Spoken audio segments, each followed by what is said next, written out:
Gedung Balai Kota DKI Jakarta tempat Basuki Cahayapurnama berkantor mendapat ancaman teror bom. Polisi menyusuri seluruh bagian gedung dan tidak menemukan bom. Ahok membantah mendapat ancaman bom, namun Ahok mengakui pihaknya sering menerima ancaman. Kantor Gubernur DKI Jakarta tempat Basuki Cahayapurnama alias Ahok berkantor di Jalan Medan Merdeka Selatan, Jakarta Pusat mendapat ancaman bom. Ancaman disebut-sebut diterima bagian pengaman dalam atau PAMDAL Pemprov DKI Jakarta pada Rabu pagi pukul 9 waktu Indonesia Barat. Polisi dari Polsek Gambir langsung meluncur ke lokasi dan melakukan penyisiran. 8 tim gegana memeriksa setiap sudut di kantor Ahok. Hasil penelusuran polisi memastikan tidak terdapat bom di kawasan perkantoran Pemprov DKI Jakarta. Meski begitu, penjagaan tetap diperketat. Mobil tamu tidak diperbolehkan masuk dan setiap orang yang akan masuk ke balai kota diperiksa melalui metal detektor. Padahal sebelumnya tidak ada pemeriksaan ketat seperti ini. Di sini memang setelah kita konfirmasi memang ada beberapa kegiatan balai kota nanti akan dilaksanakan. Jadi kita prinsipnya di sini nanti dengan penerima informasi intel sudah berjalan melidik kira-kira terhadap mobilisasi masyarakat yang keluar masuk dari yang ada di balai kota. Kemudian dari gegana nantinya akan antisipasi sterilisasi. Semoga tidak ada ancaman itu tidak benar dan mudah-mudahan sekalipun ini kita antisipasinya sudah lebih siap seperti itu. Ancaman dari mana, Pak? Ini masih dalam bentuk sementara telepon, ya, sementara telepon. Jadi pihak dalam menginformasikan kepada kita secepat mungkin untuk turun TKP, pengamanan agar tidak terlalu banyak dan kita bisa antisipasi terhadap masyarakat yang punya kepentingan di balai kota. Gubernur DKI Jakarta Basuki Cahayapurnama membantah kantornya mendapat ancaman bom. Ahok memastikan tidak ada pihak keamanan dalam balai kota yang menerima telepon ancaman. Namun Ahok mengakui pihaknya sering mendapat ancaman.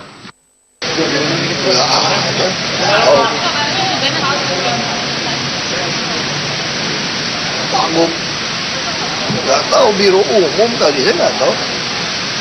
Di Bapak belum tahu nih ada ancaman bom di balai kota, Pak? Kita mah diancam melulu tiap hari kok.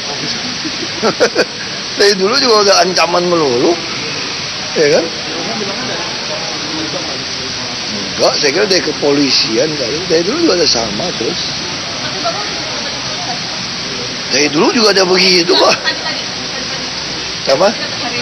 Dari kalian bilangin. Kenapa gitu banyak? Saya juga nggak tahu masuk lewat mana. Nggak tahu saya. Gubernur DKI Jakarta Basuki Cahayapurnama memang wajar mengatakan kerap mendapat ancaman. Tindakan Pemprov DKI Jakarta yang melakukan penggusuran besar-besaran sepanjang 2016 ini mendapat penolakan luar biasa dari korban penggusuran. Mereka melawan dan menolak digusur dari tanah yang mereka tempati selama puluhan tahun. Meski Pemprov DKI Jakarta menuding mereka warga ilegal karena menempati tanah negara, seperti yang dilakukan warga luar Batang dan Pasar Ikan Penjaringan Jakarta Utara pada April lalu. Warga merangsek ribuan aparat keamanan yang diturunkan untuk mengawal penggusuran. Tim Liputan, JAK TV.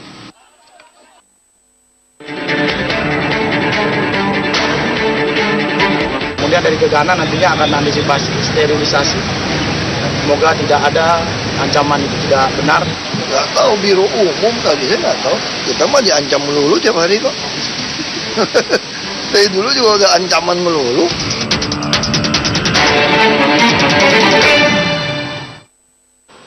Ya, pemirsa, ancaman teror bom tersebut kami hadirkan perbincangannya di hadapan Anda bersama narasumber yang telah hadir bersama kami di studio. Ada kriminolog Pak Adrianus Meliala. Selamat malam Pak Adrianus. Selamat malam, terima kasih. Selamat datang di JAK TV. Meski sudah tidak terbukti begitu ya ketika polisi melakukan penyisiran di balai kota begitu, sebenarnya siratan yang biasa ingin disampaikan para pelaku teror begitu untuk di balai kota sendiri kita fokuskan. Ya, sebelumnya saya harus bilang bahwa secara data maka telepon seringkali dipakai sebagai media untuk mengancam, dan yang kedua adalah bom yang juga dipakai sebagai alat penerornya. Jadi telepon, lalu kemudian bom. Yang ketiga adalah hasilnya. Ternyata bahwa 100% tidak ada hasil dari telepon tersebut. Jadi memang ini lebih kepada teror-teror yang konvensional yang biasa dilakukan namun ujung-ujungnya tidak ada. Nah, menariknya adalah bahwa sebetulnya, terutama masyarakat Jakarta, sudah amat terlatih dan terbiasa menghadapi hal ini. Kita misalnya lihat pada tahun 2002, 2003, pada saat suhu politik sedang panas-panasnya, ya pergantian rejim pula terjadi pada saat 98. Maka tiap hari itu ada namanya teror, mengancam mulai dari pasar hingga istana, gitu. Rentangnya luas sekali. Sehingga kalau sekarang ini ada satu telepon yang seperti ini kepada balai kota, itu saya kira masyarakat sudah punya resiliensi, ketahanan untuk kemudian lalu, pasti bohong tuh, dan memang kenyataannya bohong, gitu ya. Baik Pak Adrianus, kalau tadi waktu lampau begitu teror juga semakin marak begitu ya, apakah ada penanganan kasus ini? Kan kalau teror kita masuk ke kriminal juga begitu, meskipun kita tidak tahu siapa yang melakukannya, pasti paling tidak bisa menelusuri melalui jaringan telepon seluler yang dia pakai. Sebetulnya terlihat juga, jadi pada beberapa kasus yang mempergunakan telepon, khususnya telepon stasioner, maka segera ketahuan dan kemudian pelakunya dibekuk. Dan siapa pelakunya? Nah ini menarik nih, ada yang PNS, ada yang anak sekolah, ada yang ibu rumah, bapak-bapak gitu ya, mengindikasikan bahwa ini memang lebih banyak keisengannya. Yang pertama, yang kedua adalah ketidaktahuannya. Seakan-akan kalau kita sudah lewat telepon, maka lalu tidak ada orang tahu dan kita lalu kemudian terbebas. Padahal ternyata kan selalu bisa dilacak networknya. Nah, dalam hal ini kami melihat bahwa respons dari pemerintah, CQ kepolisian khususnya lagi Gegana itu cukup cepat dalam rangka memberikan satu pelayanan publik kepada masyarakat yang ya tadi ya selalu ada kemungkinan kemudian tercekram rasa takut.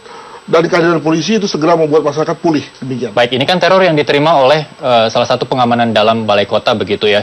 Ini sudah jelas bahwa targetnya adalah gubernur begitu. Apakah kita pantas menelisik siapa yang melakukan teror ini? Ya saya kira upaya standar harus dilakukan. Namun saya kira yang lebih penting lagi adalah bahwa memang ke depan ini akan makin banyak nih terkait dengan dua hal. Pertama tentang profil Pak Gubernurnya yang akan maju lagi dan mungkin akan banyak musuhnya lah begitu ya. Yang kedua, balai kota sebagai simbol kota dan juga bahkan simbol kota besar, ibu kota dan simbol negara juga pada saat yang lain. Nah, kami juga melihat bahwa dengan disasar pada balai kota itu lalu kemudian gemanya sudah kemana-mana, sudah politis juga gitu ya. Sehingga saya kira memang perlu ada pengamanan lah. Walaupun dalam hal ini memang yang namanya teror itu tidak perlu ada, tapi saya kira pengamanan standar atau bahkan lebih tinggi lagi itu seyogianya ditingkatkan pada balai kota. Baik Pak Adrianus, ini terkait juga dengan statement Ahok gitu yang mengatakan memang sudah biasa dirinya sebagai orang nomor 1 di Jakarta mendapat teror begitu. Tapi pantaskah begitu ketika target teror mengatakan hal demikian begitu? Apakah apa yang ingin disampaikan oleh pelaku teror terhadap efek? Nah, ini pertanyaan bagus nih, karena memang yang diharapkan dari korban dalam hal ini adalah korban berubah, berubah perangainya, berubah perasaannya. Karena kalau kita bilang misalnya apakah teror dapat menghancurkan negara, nggak mungkin. Apakah dapat mengganti pemerintahan juga nggak mungkin. Tapi membuat orang takut bisa. Nah, kalau kemudian subjeknya lalu mengaku seperti Pak Ahok bilang bahwa saya nggak merasa apa-apa, saya kira ini memang mengindikasikan bahwa pada Pak Ahok minimal itu lalu tidak ada pengaruh rendah lah dalam bahasa Sunda. Tapi masalahnya adalah apakah benar itu juga demikian terjadinya pada orang lain, kan belum tentu kan. Pada orang lain mungkin begitu diancam sedikit saja langsung sudah berubah perilakunya, tidak mau masuk kantor, kalau masuk kantor juga tegang terus dan seterusnya. Nah ini kan juga lalu tidak produktif ya. Nah dengan kata lain kita lihat rata-rata bahwa ternyata memang orang tidak suka dengan teror, gampang takut. Dan ketika lalu kemudian segera ada klarifikasi bahwa terornya tidak ada, dan kemudian ada aparat, umumnya kemudian masyarakat tenang kembali. Gitu. Baik, ini sebenarnya bagus juga tadi Anda bilang begitu ya ketika Pak Ahok mengatakan itu sudah biasa. Harapannya tidak terjadi.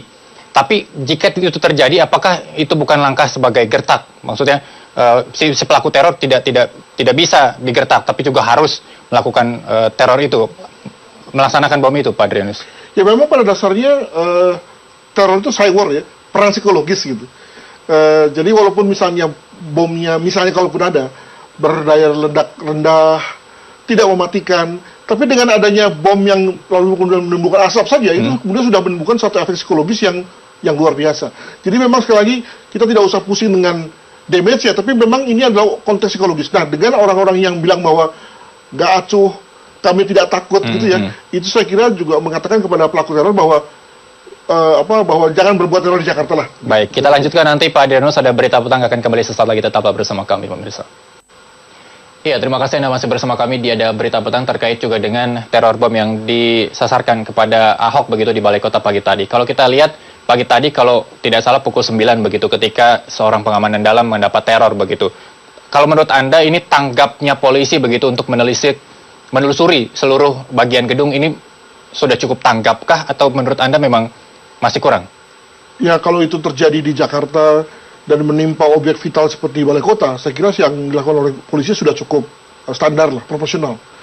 Permasalahannya adalah bahwa apakah lalu kemudian kalau itu terjadi di daerah-daerah ya, di pelosok gitu ya, atau menimpa orang biasa, lalu kepolisian juga akan sama standarnya, ya kan? Jadi kalau kita bicara mengenai public service itu kan harus standar ya, pada semua situasi. Nah, di situ memang menurut saya perlu kita kaji terus agar kemudian lalu orang-orang yang bisa menjadi sasaran teror itu juga mendapatkan perlakuan yang sama, respon yang sama dari kepolisian. Begitu. Baik, kalau kita konfrontir begitu ya, ketika bom yang terjadi, teror bom di Balai Kota dengan teror bom beberapa waktu lalu di Alam Sutera begitu. Alam Sutera, kita polanya sama.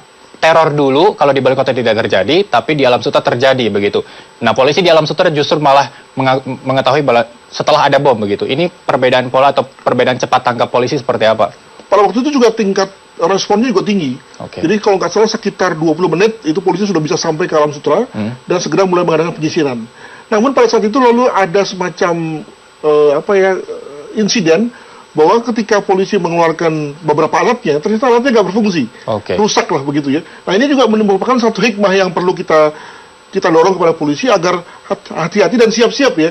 Sebab selalu ada kemungkinan bomnya ternyata ada. Kalau yang ini kan nggak ada ya. Betul. Bomnya ternyata ada, aktif dan berdaya ledak luar biasa, sehingga lalu mengakibatkan korban pada jiwa polisi kan. Nah, menurut saya itu juga satu pembelajaran kalau kita memang berantisipasi bahwa ke depan akan ada lagi bom teror-teror seperti ini. Gitu. Baik, kalau kita kaitkan dengan rencana Pilkada 2017 DKI Jakarta begitu tahun depan, apakah ini juga merupakan mulai serangan-serangan awal begitu untuk membuat gaduh pada Pilkada DKI Jakarta 2017 nanti? Ya, selalu mungkin ya, karena namanya kalau kita berbicara mengenai teori konspirasi selalu mungkin ya. Namun juga kita bisa mengatakan ya selalu saja tidak mungkin. Mengapa demikian? Karena kalau kita bicara mengenai tahun-tahun lalu di mana kita memiliki beberapa episode ya yang bisa dikatakan sebagai penting bersejarah, ternyata aman tuh ya. Contoh misalnya pada waktu pelantikan presiden ya, di mana Presiden Jokowi diarak dari DPR sampai Balai Kota kan waktu itu ya. Sampai istana ya gitu. Padahal sebegitu mudahnya. Mudah sekali kalau memang diadakan teror. Tapi ternyata aman kan. Jadi menurut saya bisa dikatakan iya, bisa juga dikatakan tidak gitu. Tapi kalau melihat peta politik begitu, apakah memang Ahok terkait juga dengan beberapa penelitian masih pada posisi pertama begitu? Apakah ini tidak bisa dikatakan bakal ada perang politik yang panas begitu di DKI Jakarta 2017? Wah, saya nggak berani masuk ke soal Ahoknya dan juga posisinya. Namun saya mau mengatakan bahwa memang selalu ada kemungkinan pihak incumbent yang mungkin secara politik kuat itu lalu kemudian digoda gitu ya. Digoda, dikerjain lah gitu oleh pihak-pihak lain, baik itu pihak yang menjadi lawannya ataupun pihak-pihak yang memang memancing-mancing saja ya. Semacam lempar batu sembunyi tangan lah begitu. Nah, selalu saja ada kemungkinan seperti itu. Namun saya kira ya tadi kembali pada hakikat demokrasi ya. Masa kita lalu kemudian mengotori praktik demokrasi dengan cara-cara seperti itu, kan saya kira nggak sehat ya, gitu ya. Dan paling intinya adalah bahwa value demokrasi adalah trust, adalah fairness gitu ya, yang saya kira kita juga harus ciptakan di Jakarta. Baik, bukan tidak mungkin kita harus mengesampingkan hal tersebut Pak Adrianus ya. Paling tidak apa yang masyarakat harus waspadai ketika nanti menjelang pilkada begitu, kriminalitas yang mungkin paling dekat dengan perhelatan DKI Jakarta tersebut. Saya kira standar saja ya. Jadi kalau kita bicara mengenai konteks teror bom, maka itu juga bisa berlaku pada umumnya, bahwa kalau misalnya ada bungkusan yang mencurigakan, ada orang yang tiba-tiba meletakkan satu tas lalu kemudian pergi, atau ada orang yang tasnya tidak biasa, misalnya ada bunyi dan seterusnya, saya kira laporkan saja, gitu ya, laporkan saja kepada aparat, jauhi dia, ya, bahwa itu juga terjadi di pasar bisa, terjadi di stand-plat bisa, itu semua adalah hal-hal yang mungkin. Dengan begitu lalu kemudian kita bisa terhindar dari kemungkinan menjadi korban dan sekaligus juga mengamankan orang lain, ya, yang memang mungkin juga menjadi korban. Baik, terima kasih Pak Adrianus atas kesempatannya terkait juga dengan ini. Semoga Jakarta tidak ada lagi teror-teror serupa begitu ya. Kalaupun ada kita tidak takut lah. Baik, kita tidak takut. Terima kasih Pak.